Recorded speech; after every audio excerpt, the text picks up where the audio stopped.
Hallo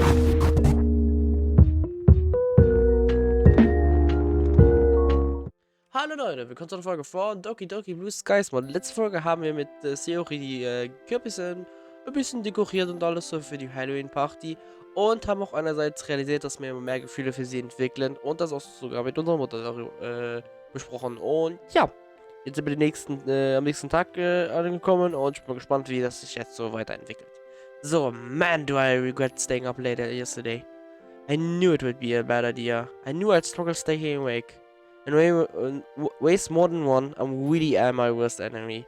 Rarely, I pull myself back to the land of the living, determined to make an effort to pay attention to Sakurai. Would anyone care to brief me a recap of the events that took place at the start of the war? That's alright, don't all line up at once. I grin at him, marveling at how his humor is possibly the only thing keeping me awake. I hope he doesn't ask me though, it's hard enough staying awake, let alone actively contribute. Luckily, Shiro spares me from that possibility, giving him a perfect answer. Well explained. The teaching definitely deserves a praise. He chuckles to himself, carrying on. Well, I paid attention for a couple of minutes. That means I'm entitled to a nap, right? Oh, wieder Flashback. Oh, ich hoffe, wir bekommen ja mehr von denen. Ich mag diese Dinger. Die sind so süß zu sehen. Hey, Kazuma? Yeah? She looks shyly at the ground. Do you think we'll be friends forever? What do you mean? Like, we're pretty young and we've been friends for a while. When you move to junior high school, we'll still be friends, right?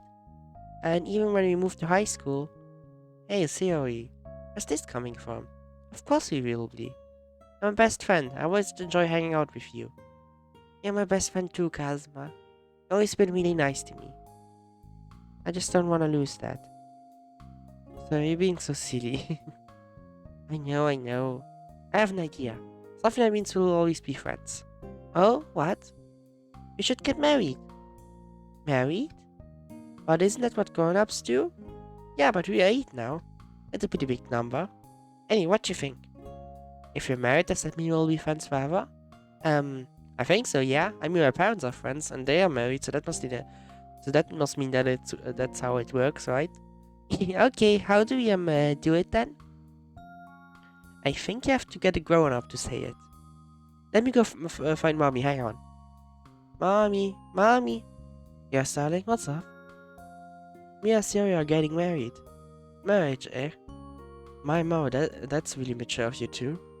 She smiles fondly at us both. Oh, you two are so cute together.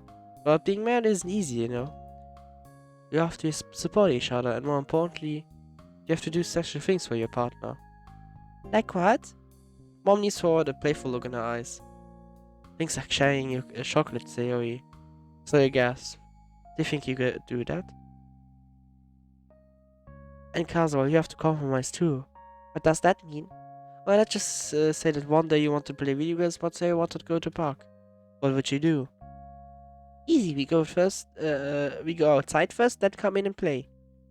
Come on, Mommy, this marriage stuff is so easy. Mom chuckles to herself. Oh, if it were that easy. Well, you're clearly ready then. Yep, that's what I thought. We'll be best friends forever. Even in 50 years? Even in 100. Wait, that's a big number, right?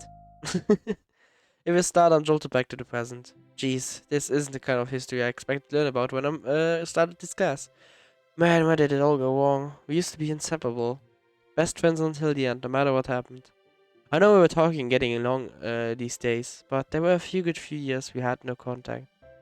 And she said she loves being around me, and she didn't want to lose what we had. Even though she probably felt a little strange as we began to drift. As Sakurai talks, an uncomfortable feeling of guilt bubbles up within me. But we're friends now, right? There's no sense lamenting on the past. Now everyone open your textbook to the segment on torrential warfare. I want you to write out the main features, what it was, how it worked, and how both sides tried to break out of it. Well, looks like I can't get away with just idly listening in the background anymore. After a while the bell rings, usual stampede occurs, students eager to head to lunch. As I'm making my way over to the courtyard, I spot Natsuki. Hey Natsuki, how are you doing? Oh, it's you. I'm alright, I guess. There's an awkward moment of silence, a given. I suppose as this is one of my first times talking to Natsuki one-on-one. Looking forward to the Halloween party? Should be fun, I guess. By the way, I don't suppose you've seen Seori, have you? Don't you guys walk to school together? Yeah, but she wasn't there this morning and wouldn't reply to my text. I ended up walking alone. Huh, weird. No, I haven't seen her. I'll tell you if I see her. Thanks, I'm on my way to have lunch, if you wanna join. No, I'm good. I've already eaten anyway. Oh, okay. See you around then. She dismissively waves and turns away. Let's get wahrscheinlich nichts gegessen. I wonder if she's like this with everyone she meets. I don't have much time to ponder the question, so I once again spot you on my way to the courtyard. With you absent, I don't really feel like sitting alone. You seemed happy to talk last time, and I can't imagine how it would be any different. Hey, Yui! Once again, my greeting startles her. It's slightly comical, although I do feel a little bad for making her jump. Kazuma. Say I didn't expect you again. I'll stop being a ninja, I promise. She laughs softly, closing her book and pulling out a box of food. Mind if we sit outside again? She nods and stands up. By the way, have you seen Sayori around? Sayori? Did she not walk with you? Nope, didn't meet me in the morning, didn't answer my calls. Just wondering if you've seen her around or anything. I can't say I have, apologies. No worries, I didn't expect you to have. I don't think she came to school today. Temporary lull and conversation feels a little awkward. You isn't the greatest at leading conversation or diverting a topic. She's fiddling with her hair, clearly thinking hard for something to say. Anyway, I'm curious. What are your thoughts on Halloween? Given you like horror so much. Ah, well. Are you sure you want to know? I hate to bore you. Nah, not at all. I ask you specifically after all. It wouldn't bore me in the slightest. Well, to be truthful, most people typically feel frightened by all the monsters and horror villains that come out to play. Halloween, ironically enough, makes me feel safer. Why is that? I feel like I belong, if that makes sense. That's not weird, is it? You seriously, you don't have to worry about it. I'm not going to make fun of you or anything, I promise. What do you mean by belong? Well, it's a day where most people get into the spirit of horror. If only for one day, it's a day where the macabre becomes the norm. I get a sense of belonging from it, because Halloween is typically comprised of horror stories, movies, etc. Although I'm not much a fan of the commercialism. It detracts a little from Halloween's actual meaning. Oh, you mean all the cheesy bad spider skeletons they hung up in stores? Precisely. Yeah, that's understandable. I'll admit I'm not huge on horror, but Halloween's always been fun. So and I used to scare each other with stories, that sort of thing. Obviously we haven't done that in a good few years. Another pang of guilt. Spending such a day with someone else. I imagine that must be wonderful to share. It's definitely something. We've got pumpkins together over the weekend. We're bringing them to the club actually, so you can check them out. I look forward to it. Back to your initial question though. As frightened as horror villains can be, I would be hard to press to deny that their personalities and motives are interesting. Take Frankenstein's monster for instance. The very fact that it isn't given a name and only referred to as the monster that makes you think it would behave like a mindless beast. Yet once it's created, it is unaware of its own identity and even becomes frightened. It's even able to forge a relationship with a family of peasants and even saves a human girl. Yet it is continually misunderstood, even being shot for its efforts. Even after being mistreated by its creator, it still mourns the creator's death. Hardly the behavior and emotion you would expect a typical monster to display, don't you think? But I can always count on you for a thought-provoking discussion, that's for sure. You put it like that, I can definitely see what you mean. I guess just by labeling something as a monster, people automatically assume it will behave like one, right? So in giving it personality and while human emotion, it does make you question whether the monster is really, well, a monster. Definitely, it's honestly fascinating. The rest of the lunch break passes by in a blur. Before I know it, the bell has rung, it's time to go. Well, that's another day over. It's just been on my mind all day, no matter how much I try and distract myself. She's probably just ill, given the stuff she eats. I guess it was bound to happen sooner or later. Still, can't hurt to check for myself. Hey, Sayori? It's me. I was just wondering if you were okay, because you didn't come to school today. There's a muffled shuffling as I hear footsteps slowly walk towards the door. You didn't have. I just wasn't feeling well, that's all. I've been trying to sleep it off, so that's why I missed your calls. Sorry. No worries. Hey, what do you have? Sore throat, fever? I just got a really bad headache. And I'm feeling really dizzy. I can get some stuff from the pharmacy if you'd like. Should make you feel better. No, it's okay. I think I'll be fine, don't worry about me. As she's talking, I can't help but notice what a mess the room is. I know Sarah hasn't been on the neat side, but this looks worse than usual. Oh, you're taking medicine for your headache already? Huh? She finally follows me where I'm pointing to and swiftly hides the medicine pack in her pocket. Oh, those. Ja, see? You don't have to get medicine from me after all.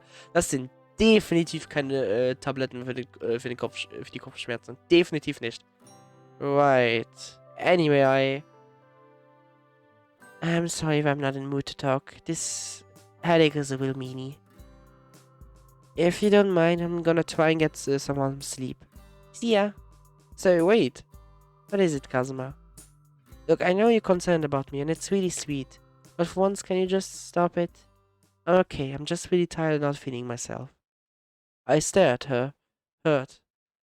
I'm sorry. I didn't mean to snap at you. I'm just really not in a good mood right now. It's okay. I guess it's on me for worrying too much. Well, I hope you feel better soon, Sayori. The soft click of the door is my only response. There's something going on there that I'm not realizing. The nightmares? The day where she's not herself? The refusal to accept my help. But then the next day she's totally fine? Back to her sheer self? Am I just overreacting? Maybe I do just worry about her too much. Thinking about it, if the roles were reversed, would I find her overbearing? Although I don't have anything to hide. But as mom said, I have to give it time. So I guess all I have to do is wait. Hopefully it'll be that simple. For now, I'll just play along with her and try to dial back my concern. As tough as that will be. Okay. Ja, meine Theorie besteht, dass das dann irgendwelche Medikamente sind für irgendwas für... wofür schon, glaube ich, Theorie wahrscheinlich diagnostiziert wurde. Ich weiß nicht. Who knows? Und hier haben wir Halloween. Das heißt, das können wir komplett skippen, denn das haben wir natürlich schon alles gesehen. Ich bezweifle auch, dass irgendwas in Art und Weise neu wird sein. Und angesichts, dass die Folge jetzt nicht so lange ist, kann man das hier doch einfach in diese Folge reinschmeißen, damit wir die nächste Folge mit etwas Neuem direkt anfangen können. So, wir machen natürlich Theorie als erstes, so. Und dann haben wir halt die nächsten. Okay, es ist sehr interessant. Also, ich bin sehr gespannt, was für eine Richtung sich das hier ziehen wird, mit Dings. Mit Theories, Medikamenten und generell einfach, wie es mit Theorie ausgehen wird. Und ich bin mal sehr gespannt auch, in was für eine Richtung wir das Spiel hinbekommen. Also im Sinne von, ob wir es hinbekommen, dass wir das gute Ending bekommen oder das schlechte Ending. Also ich müsste normalerweise den richtigen Weg wissen schon, aber man weiß ja nie, vielleicht liege ich doch immer nachher falsch. Aber ja. Einfach durch Halloween durch. Oh. So, jetzt spielen sie das Spiel natürlich da. Was wir in Folge 14 gespielt haben. Aber jetzt sind wir einfach schon 60 Spots danach. Ja, eigentlich schon, ne? Also voll krass. So. Brrr. Okay. Hier hören wir alles auf. Okay, bei Brrr. Scheint kalt zu sein, ja? So, dann machen wir hier den Save. Und wird dann sagen, wir machen dann hier weiter. Für das, aber dann in der nächsten Episode, ne? Also dann, danke fürs Zuschauen. Ich hoffe, es hat euch gefallen. Bis dann beim nächsten Mal. Tschüss.